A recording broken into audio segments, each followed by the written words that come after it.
Tayari tuko hapa kuweza kuzungumza yale ambayo tunatakiwa kukufikishia wewe kama mlaji wetu ama mtazamaji. Karibu sana in the Gossip Table ndani ya 69 Media TZ. Je, tayari umesubscribe? Basi kama bado, jaribu kufanya hivyo, afu utaona uzuri ambao unakutana nao ni unapata update zetu zote. Una subscribe, unabonyeza alama ya kengele, una like, una share na kucomment. Mimi hapa ni Sambaby.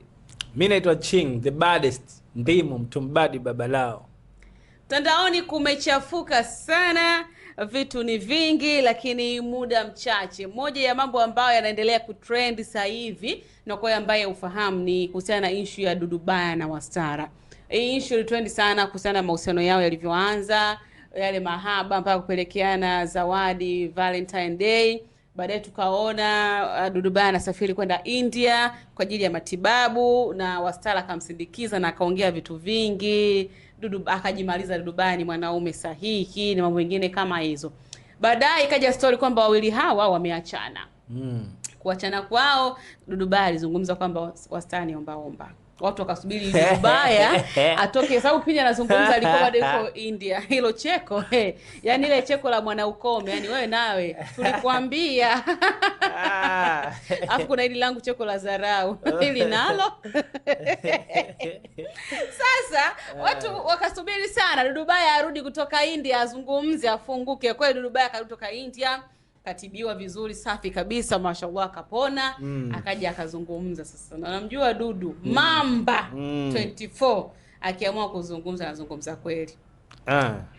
Moja ya interview ambayo ameifanya Dudubaya baada ya kutoka kwenye matibabu yake kule India, amezungumza na kusema ni kweli yeye na Wastara safari yao ya mahusiano imeishia njiani. Kweli, na Dudubaya alisema kwamba Wastara yeye ndo alimtongoza Dudubaya. Umeelewa vizuri? Ndiyo. Wastara yeye kwa sababu Dudubaya alikuwa na huruma ya kumuona yule ni mwanamke, anahitaji msaada. Kwa hiyo na yeye kwa heshima na taadhima, yeye anajua kwamba mwanamke siku zote lazima aheshimiwe. Mwanamke lazima apewe heshima yake kama mwanamke. Kwa hiyo Dudubaya akaona sio mbaya, akasema kiukweli kwamba mimi ndio niliyotongozwa. Ngoja nikuhurumie. Nihurumie wangu we. Wakati Wastara alizungumza kwamba timu ya Dudubaya ndio ilimfuata Wastara kwa kumtaka kumsaidia Dudubaya ili aondoke kwenye majanga yake yale ya pombe. Okay, sawa. Kwa sababu inavyosemekana Dudubaya alikuwa anakunywa sana pombe kiasi kwamba mpaka haeleweki, yani haelewi ni nini. Kwa hiyo sasa msaada wale yani wafanyakazi wa Dudubaya wakaona tutumie plani gani ili tuweze kumsaidia bosi. Tajiri anataka atakiwa apate msaada wa ushauri, au ameonekana kwa maana hayuko kwenye mahusiano muda mrefu. Kwa hiyo tutengeneze kitu hiki hapa. Kwa mujibu wa Wastara ndo alivyozungumza, kwa maana timu ya Dudubaya ilimfuata Wastara kutaka kutengeneza kitu. Wastara akaona kweli tufanye. Kwa hiyo kulikuwa hakuna mahusiano ya aina yoyote kwa mujibu wa Wastara anavyozungumza. Hatari. Dudubaya naye akazungumza mengi. Tukianza kwanza kuzungumza kwa Dudubaya, alisema kweli yeye hakutaka kuwa na mwanamke omba. Akasema kwa mfano kama Wastara kweli angekuwa kweli ni mwanamke ambaye anajitambua, aliwahi kuolewa na mbunge, kwa nini hakuamua kutengeneza hata uwekezaji, akaamua kuweka maisha yake vizuri, mwisho wa siku akawa ni mtu wa kuomba. Na kitu ambacho alikigusia akasema ule mguu wa bandia, jamani, toka lini mguu wa bandia ukatibiwa? Kwa sababu alikuwa akizungumza kwamba matibabu hapa na pale, anahitaji pesa. Kitu kingine ambacho Dudubaya kilimkwaza zaidi ni pale ambapo Wastara alianza kuomba paka mchango kwa ajili ya Eid. Na kwa ajili ya Ramadhani, I think Ramadhani, kwamba apate pesa kwa ajili ya iftar. Mpaka sikukuu ya Eid akaomba mchango. Dudubaya akasema huyu mwanamke hawezi, huyu anatamaa, huyu hatuwezi kwenda. Unajua kuna mambo yanakuwa yako serious sana. Na hilo lazima tuwe wazi.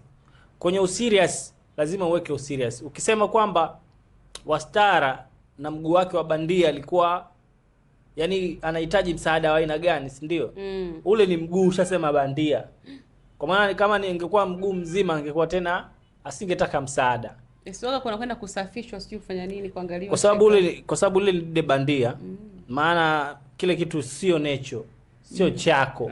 Ile kwa hiyo kuna ile kwanza inatakiwa uzoee, alafu cha pili wenzetu wazungu wanatengenezea mazingira usipate maumivu kwenye ule wakati wewe unafanya mguu unafanya kazi unavyotembea, kwa sababu lazima mmoja kama unamwona Wastara akiwa na ule mguu anatembea kama mmoja si unakuwa umepachikwa tu. Umeelewa vizuri. Kwa hiyo msaada lazima, kuna mambo mengi, kuna kipindi kilionekana kabisa ule mguu kama ulitaka kufanya nini? Si unakumbuka? Nakumbuka. Yani ulikuwa unaonekana yani lazima uwe na huruma. Huruma lazima, kwa sababu ukiona ule mguu na tofauti na mwanzo, na ukiona kipindi kile alikuwa anaonyesha, kwa maana lile guu bandia lilikuwa linamkereketa, lilikuwa linampa adhabu ndio ambayo yeye hawezi. So kitu kikubwa mimi ninachokiona hapo, Dudubaya yeye kashazungumza. Na sisi tunashukuru Mungu kwamba alianza kuzungumza tangu yuko India huko mpaka sasa hivi karudi. Mambo ndo yale. Ndio. Kwa Dudubaya atakuja, kwa Dudubaya, kwa Wastara Dudubaya. So what the final tuna final gani kati ya hawa watu wawili? Sasa sisi tushajua kila mmoja hapa atajivutia kwake. Na kila mtu kajivutia kwake. Sasa sisi kama mahakama ya Umbea sema jamani, huu tata tuumalize. Tunaumalizaje? Kwa sababu gani? Unajua tayari ukweli kwa kila upande tushajua. Huyo baadaye atasema hivi na hivi na hivi. Na yeye Dudubaya akasema yeye ana uchachu. Unaelewa? Wa mwanamke. Ana uchachu wa hayo mambo. Unaelewa? Kwa muda huu hapa sasa hivi akitaka mwanamke wa aina yoyote lazima waende wakapime. Kupima nini? Maradhi.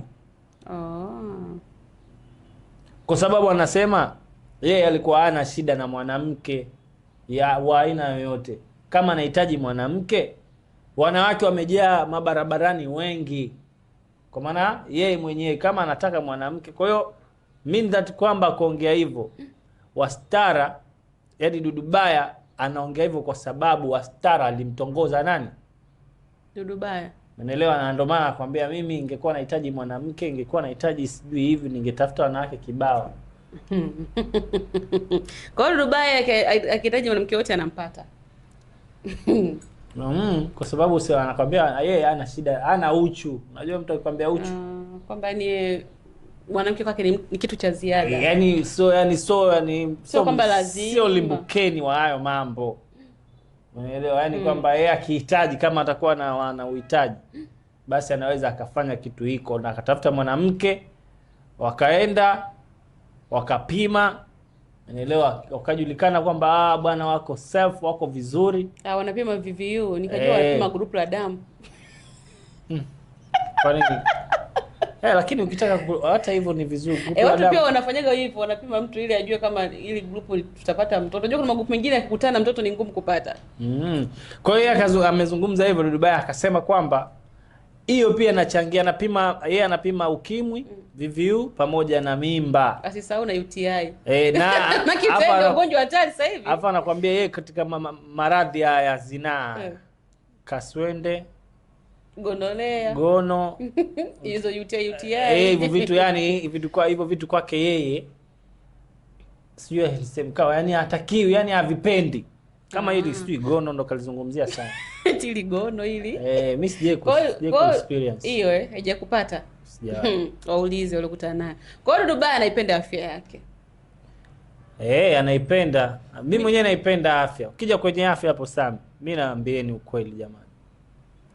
Afya ndo mtaji wa maisha yako. Takupa elimu kuhusiana na afya. Kacheka. Lakini kwa upande wangu Ching, ningetamani sana hii issue ya Dudubaya na Wastara. Hatujui nani anasema ukweli, nani hasemi ukweli. Na kwa sababu tayari issue imeshajitengenezea ubaya ndani yake. Hakuna mtu ambaye atasema uhalisia kama mimi ndo nilimtongoza ama yeye ndo alinifuata nikamfanya nini sio nikafanya nini. Ushahidi wa kama hili jambo liishe tu, yani kusiwe tena na mazungumzo mengine. Kama ni kweli kulikuwa ni mahusiano ya Kiki, basi Kiki imefanyika kwa ukubwa sana. Mimi naamini wamepata namba za watu sana, si ndio? Basi Kiki iishe. Na kama kweli walianzisha mahusiano ya kimapenzi na mwisho wa siku mmoja akaona kwamba huyu hanifai, basi hakuna haja ya kujimaliza. Sijui unaambia mtu abakiza akiba ya maneno, unajua kwa sababu kuna leo na kesho, sisi ni binadamu. Sawa, tunategemeana kwa vitu vingi, sio mahusiano tu. Kuna leo na kesho itafikia tu labda Wastara anategemea issue fulani lazima aifanye, lazima amsaidie Dudubaya atoe msaada, au Dudubaya kuna issue anataka lazima Wastara atoe msaada, sababu tayari sisi ni binadamu tunategemeana kama hivi vidole. Nadhani kwani hapo nadhani kuna ugomvi. Hapo hamna ugomvi. Hapo kuna ubishano tu wa maneno. Kila mmoja anataka kujiona yeye ni mkweli. Bado Kiki inaendelea. Hapo kuna ubishano wa maneno, maana kila mmoja anataka kujiona yeye ni mkweli. Umeelewa vizuri? Mimi nilichokiona ishakuwa final. Yaani ishakuwa final. Maana kwa final tayari Dudubaya alishazungumza kwa upande wake. Da tayari Wastara na yeye alishamaliza kuzungumza. Ndio. Kilichobaki tunatakiwa tuangalie what the next. Nini kinatokea? What's gonna happen? Kiingereza iko. Umeongea. Watoto wa mjini wanakuambia ukitembea usiku utakutana na watu wa usiku. Ukitembea mchana utakutana na watu smart. Maneno hayo. Ukitembea asubuhi itakuwa ni breakfast. Kwa mchana lunch. Mchana lunch mnakutana sehemu fulani hivi amazing, kushamaliza kazi. Unajua zile kwa ofisini mnakuwa mara nyingi wengine mnaletewa au wengine wanakuambia unajua ile twende naweza nikakupa lunch. Unajua boss, can I take you out for the lunch? Yeah, okay. Mtoto anakubali. Okay. By saa 7:30 tunatoka. Chuma chini na nguruma fika pale naambia twende ukale. Hapo hata kama hauna chuma, siku kuna Bolt mpaka za gari. Una Bolt, mtoto anajua gari ya kwako hiyo. Watoto wa mjini anajua mmefuatwa na dereva, kumbe Bolt. Watoto wa mjini wanaishi kimjini. Kwa hiyo sasa upande wa Dudubaya tayari alishamaliza kuzungumza. Na alizungumza kile ambacho alichokuwa anahitaji kiwafikia Watanzania. Maana tulishasikia mara ya kwanza, tukasikia mara ya pili, tukasikia mara ya tatu.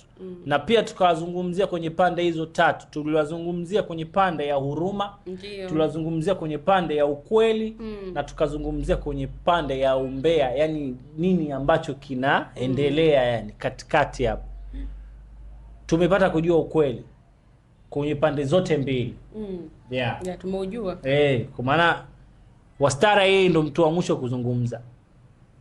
Hatuwezi jua Dudubaya atazungumza tena. Tukasha kuzungumza. Alianza Dudubaya kaja na wewe Wastara akazungumza. Atakuja tena Wastara akazungumza.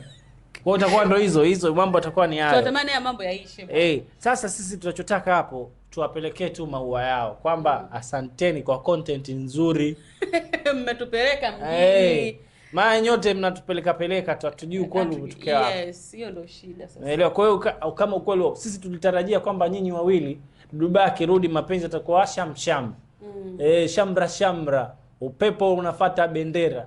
Umenelewa vizuri. Kwa hiyo sasa hivi mambo sio shamra. Mambo ni shon. Mambo yamekuwa uchinani huko. Mambo gani haya mjini?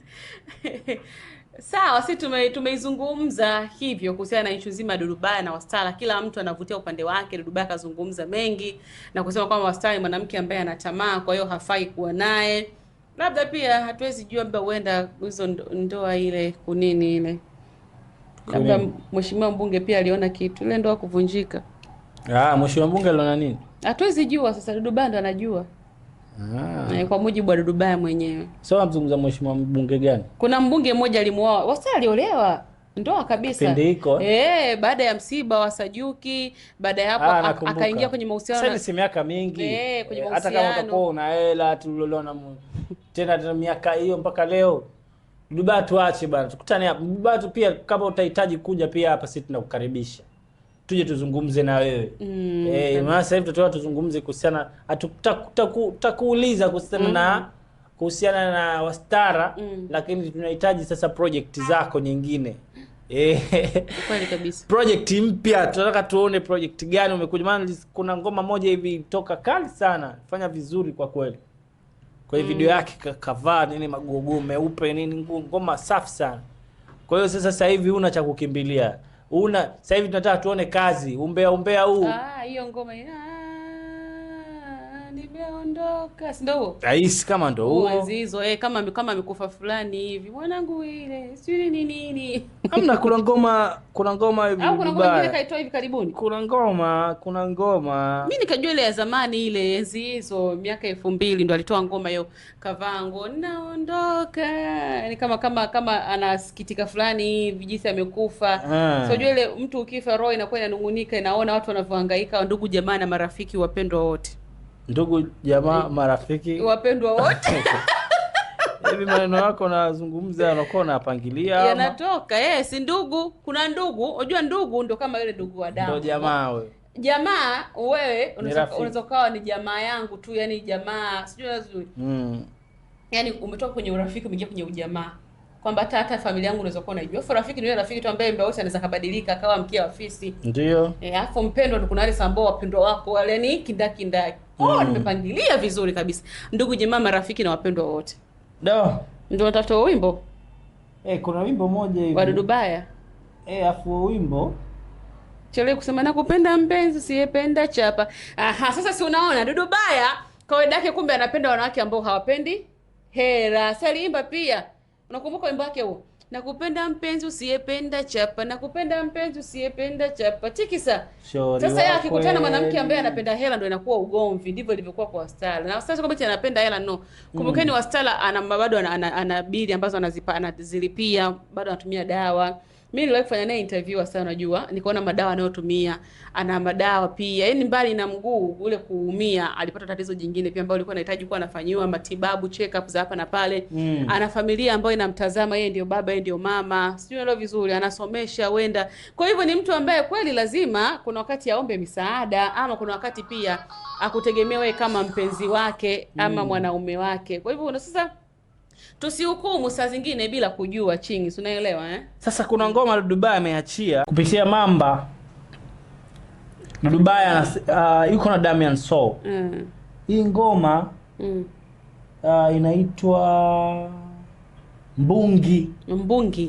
Hii ngoma imetoka sasa hivi ina 2 months ago.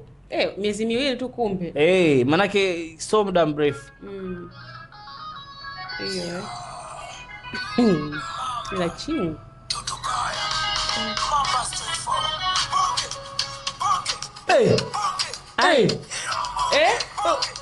Mbungi ndio nini?